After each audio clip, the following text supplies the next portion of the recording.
अयोध्या के राजा दशरथ ने जब सुना कि उनके पुत्र राम ने शिव के धनुष को तोड़कर माता सीता का हाथ जीत लिया है, तो उनके हृदय में अत्यधिक हर्ष का संचार हुआ।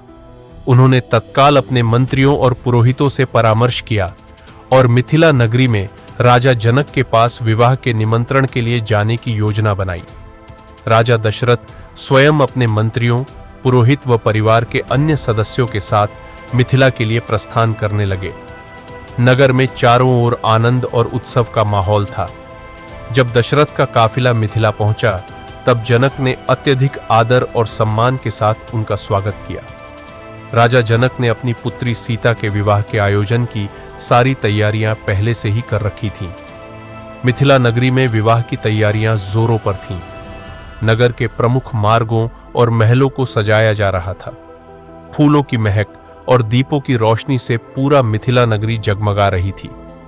राजा जनक ने अयोध्या से आए मेहमानों का विशेष ध्यान रखा। आर्षि, विश्वामित्र और वशिष्ठ भी विवाह संस्कार की व्यवस्थाओं में पूरी तरह से लगे हुए थे।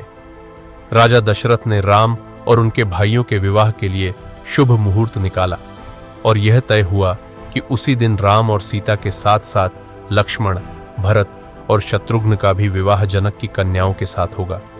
शुभ मुहूर्त के समय सीता को सुंदर वस्त्रों और आभूषणों से सजाया गया।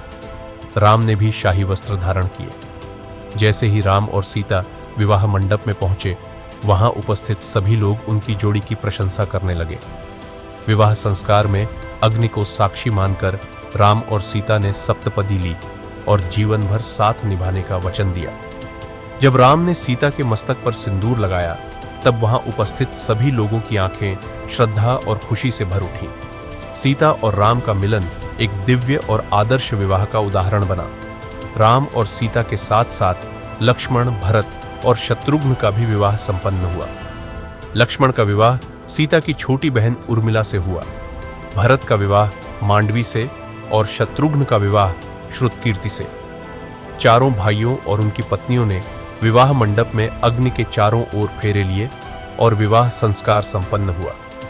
मिथिला नगरी में चारों ओर विवाह का उल्लास था।